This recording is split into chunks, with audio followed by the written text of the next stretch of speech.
Hello, this is Tony Hiller from RealClimateScience.com. In his novel 1984, George Orwell wrote, "Every record has been destroyed or falsified, every book rewritten. History is stopped. Nothing exists except an endless present in which the party is always right." Around the time I started blogging about climate, there was a barrage of predictions of an imminent ice-free Arctic. During June of 2008, the NASA scientist who started the global warming scare before Congress, James Hansen, told the press that we are toast. We see a tipping point occurring right before our eyes. Hansen, echoing the work by other scientists, said that in 5 to 10 years the Arctic will be free of sea ice in the summer. The Arctic is the first tipping point, and it's occurring exactly the way we said it would. Nobel laureate Al Gore predicted the ice would be gone by 2014. The BBC reported that scientists in the US say the Arctic will be ice-free by 2013. The Sierra Club said the ice will vanish in 2013. There are hundreds and hundreds of such articles. I could write an entire encyclopedia of them. So let's take a look at what happened. Not only were their predictions wrong, but there's been no trend in Arctic sea ice extent since they were made 17 years ago. And Arctic sea ice extent this year is currently well above the 21st century average. The reason why these predictions failed is because they're based on a superstition about carbon dioxide. They were not based on science. There has been no trend in the minimum, mean, or maximum Arctic sea ice extent over the last 17 years. Yet U.S. government agencies continue to lie about this in their official reports. This is the NOAA Arctic Report Card. They say sea ice extent continues to decline, with the last 17 September events as the lowest on record. Sea ice extent was 6th lowest in the satellite record since 1979. The first problem with this fake report is that there has been no decline over the last 17 years. And the second problem is that they're hiding the satellite data from before 1979, which wrecks their story. The graph on the right is from the NOAA report. It begins in 1979 and ends in 2023. Then they draw a linear trend to make it look like the sea ice has been disappearing since 1979. But they're hiding critical data from before 1979. The graph on the left is from the 1990 IPCC report. This graph shows NOAA satellite data going back to the early 1970s, and the extent was much lower then than it was at the peak year of 1979. A close-up of that graph shows the inconvenient data which NOAA has chosen to hide. This hidden data was specifically annotated in the IPCC report as satellite data from NOAA. But NOAA now pretends that they don't have satellite data prior to the peak year of 1979. NOAA isn't the only agency which is presenting misleading information about Arctic sea ice. The 1990 report of the IPCC showed ice increasing from 1972 to 1990.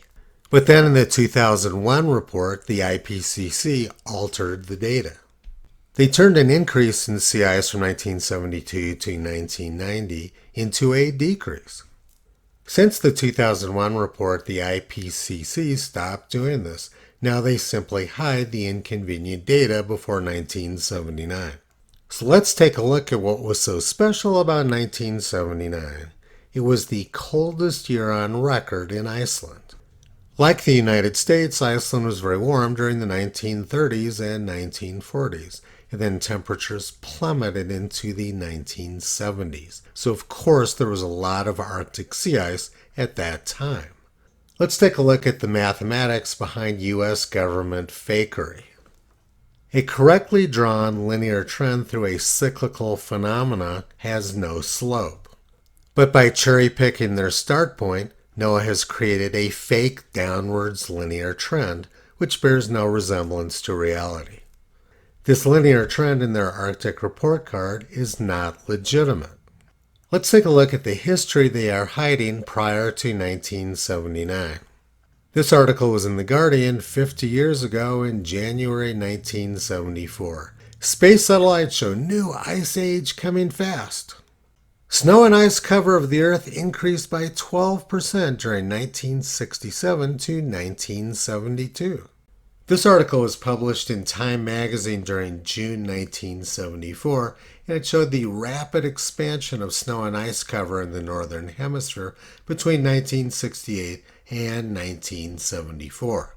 1975. Pack ice around Iceland is becoming a serious navigation hindrance to an extent unmatched since the Little Ice Age in the 17th and 18th centuries. The New York Times reported in 1970. The United States and Soviet Union are mounting large-scale investigations to determine why the Arctic climate is becoming more frigid, why parts of the Arctic sea ice have recently become ominously thicker, and whether the extent of that ice cover contributes to the onset of ice ages. In 1975, the National Academy of Sciences published this report showing a sharp decline in Northern Hemisphere temperatures from 1958 until 1964.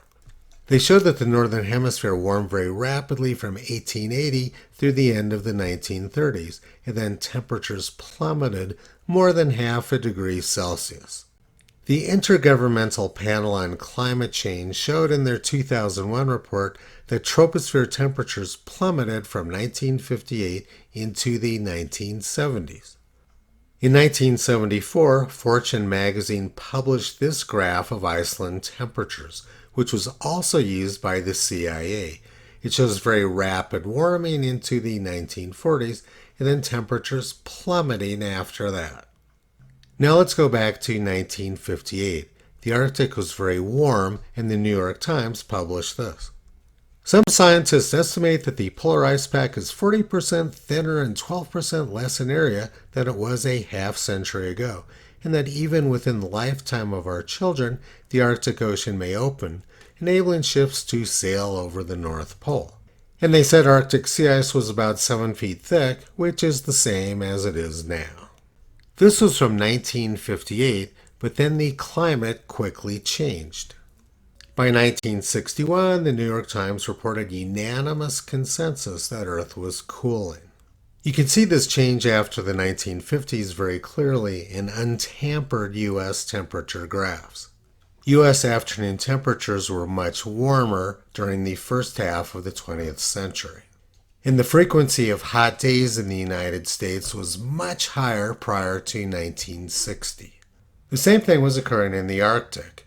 July 17, 1954, the ice-packed Arctic Ocean might become navigable in another 25 or 50 years if the present warming up tendency of the polar region continued. 1947, melting ice cap danger, seaports in danger of being flooded.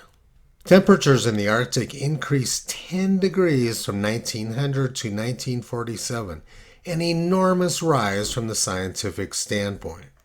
1939, Greenland glaciers melting rapidly.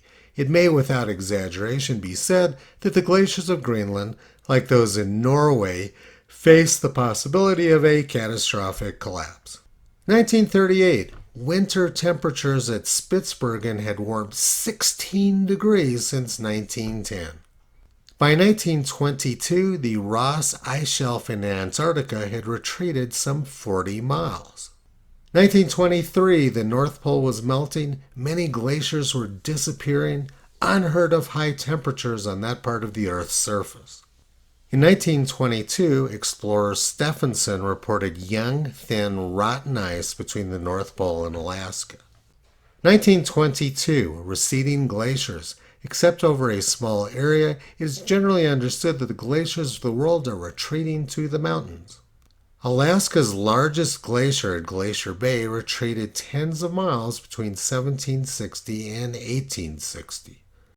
Greenland's largest glacier retreated very rapidly from the 1850s through the 1950s, but then the retreat slowed way down, and now that glacier is actually growing. In 1923, Glacier National Park was melting so quickly, experts predicted the ice would be gone by 1950. The glaciers in Glacier National Park retreated very rapidly from the 1850s through the 1950s. The retreat of ice in the northern hemisphere was much faster prior to 1960. Keith Briffa's temperature reconstruction from the late 1990s accurately showed the warmth of the first half of the 20th century, followed by subsequent large-scale cooling. But Keith Briffa's accurate temperature graph didn't show what the IPCC wanted to see, so instead they went with Michael Mann's completely fake hockey stick. Michael Mann has almost completely erased the rapid cooling which occurred in the northern hemisphere after the 1940s. But that's the topic of other videos. This video is about the fake Arctic story created by government agencies. By hiding, manipulating, tampering, and cherry-picking data, they've created a completely fictional story about the Arctic. Toto has been pulling back the curtain on the climate scam for 16 years. You can visit him and his family on the web at realclimatescience.com.